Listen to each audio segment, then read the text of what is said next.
The death toll from Guyana's suicide phenomenon is rising. Previous research has shown that members of a particular ethnic group and members of a specific region were most likely to commit suicide. But recently, newspaper reports have indicated that this deadly phenomenon has certainly seeped into other sections of society. But regardless of which part of our country suicide occurs the most, we can all agree on one fact.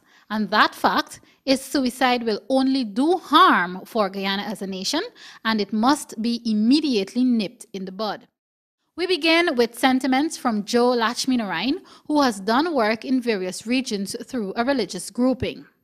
So far, I know that you're doing some volunteer work in terms of addressing the suicide phenomenon in our nation. But what is is there a concern? And I know that you're also working out of Abaruma. What is your major concern in terms of what you're seeing as it's related to suicide phenomenon? Is it a case that it's on the increase? Do we have it under control? What are your findings thus far? The the issue of suicide, and I can speak for the sub-region, the Mabroma sub-region in Region 1, because I live there and work there.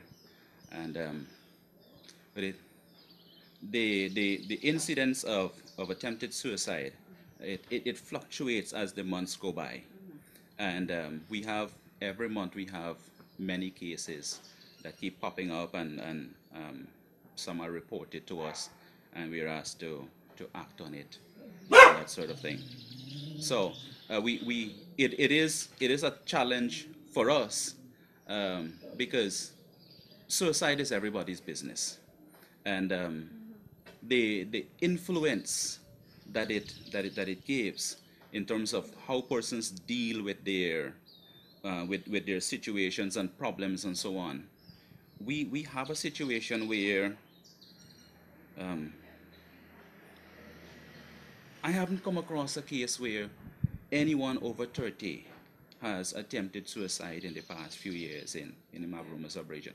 All of these persons are under 30, and more than half being of school age.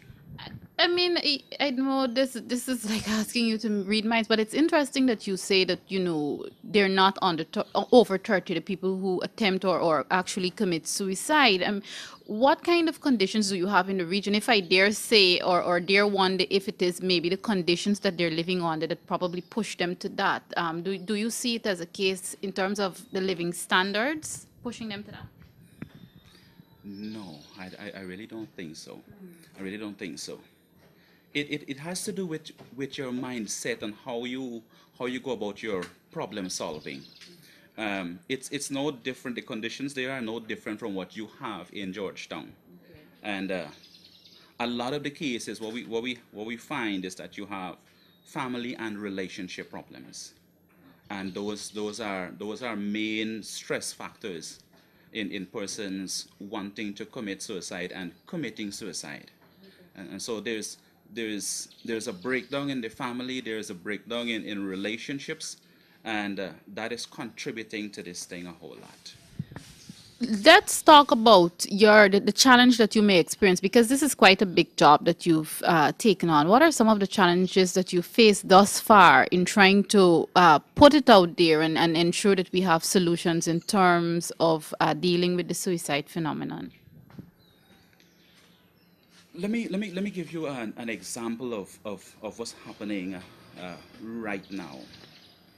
And someone spoke to me and said, we have a case in the Wauna area, and we need your assistance. And subsequently, I spoke to someone on the phone, and at the end of it, I felt good that we would have done something. And what I didn't know was that the incident that the person was referring to was another incident, where a student of a school there was sending suicide notes. So when I thought that we had addressed the issue, we were talking about two separate issues, and I'm talking about right now. And so the other issue work still has to be done on the other one with the student. And I mean, the intervention program, you know, that's got to go on. I mean, that should be a priority. But I'm here in Georgetown for a few days, and we have, out of the group of 9 persons who were trained in the prevention and intervention program, you only have like about 3, the most 4 persons who are still active. Remember, we do this on a volunteer basis, and so we take of our resources and our time and go and reach these persons. But in terms of the school's welfare department does some, but they have way beyond their capacity. You have a lone person in the school's welfare section in Mabromo to look over students' welfare, teachers' welfare, and schools' welfare in general, and then to also now add mental health issues, which suicide comes under, to that person's portfolio. It's really just too much for one person to handle. And so this whole thing, there isn't that system in place. When you have someone with the ideation, they want to commit suicide, they have all of these stressors in their lives, and they're looking for that way out. And because the influence and the examples that others have said that this is a way out, suicide, they're wanting to do that. But and they go about now sending notes and telling persons and so on of what they plan to do. Those persons, on many occasions, they don't do anything with that information. They don't pass it on. They don't ask for help. In a lot of cases, they don't know who to ask for help. And so we've had cases where persons had committed suicide because the persons that they told did nothing. They did not act on the information. And so there isn't that referral system of persons coming and saying, this is a problem, we'd like for you to come and deal with it.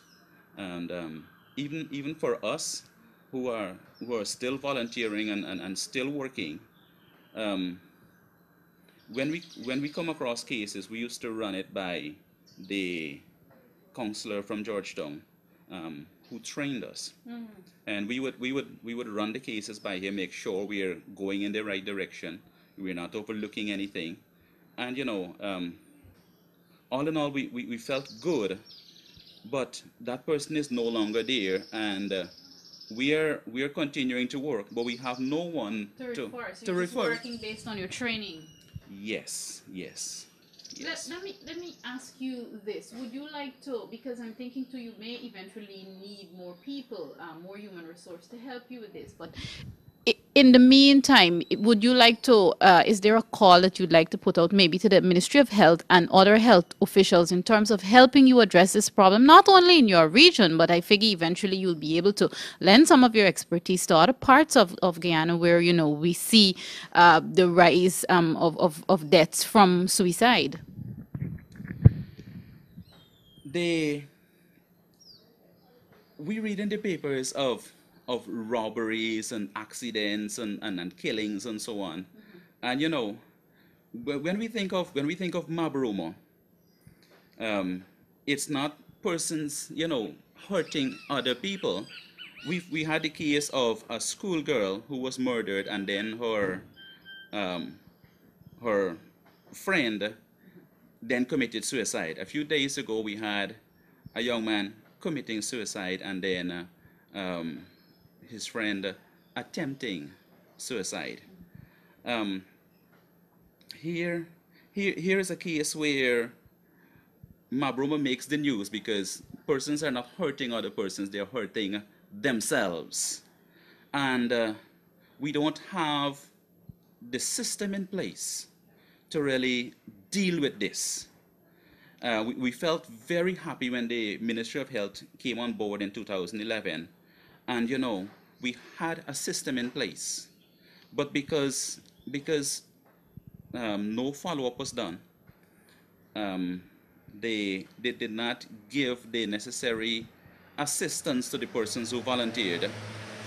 There is there's basically just a few persons working on their own in the community to do as much as they're able to do, and the trend goes on of persons committing suicide and hurting themselves and hurting others in the process. And all in all, setting that bad example for others to follow of this is how to deal with your problems. I believe we all need to work on this, put systems in place. The we need the assistance of the Ministry of Health Mental Health Unit. We need the assistance of the Ministry of Education and the school welfare department and so on. We need others to get on board and put more resources into this thing, and let us change the way young people are reacting to these stressful situations in their lives. We need to show them and go out and reach out to them and let them know that if you're having problems, there is a way that you can deal with it. There are persons you can talk to. This is how you go about dealing with your problems. There will always be challenges, but the way we deal with it is crucially important. And so we need for these persons to get on board and assist us in what we are trying to do. And now we hear from local psychiatrist Dr. Frank Beckles. The majority of the cases from, in terms of suicide, we saw it from regions 2, 6, and of course this was more than a decade ago. Is that still the case, or is it now widespread? Is it in other parts of our country? It is still broadly spread. It's in, and it is everywhere, but not to the same. I think that essentially the pattern is the same. Highest amongst the Hindu population and lowest in the mixed race.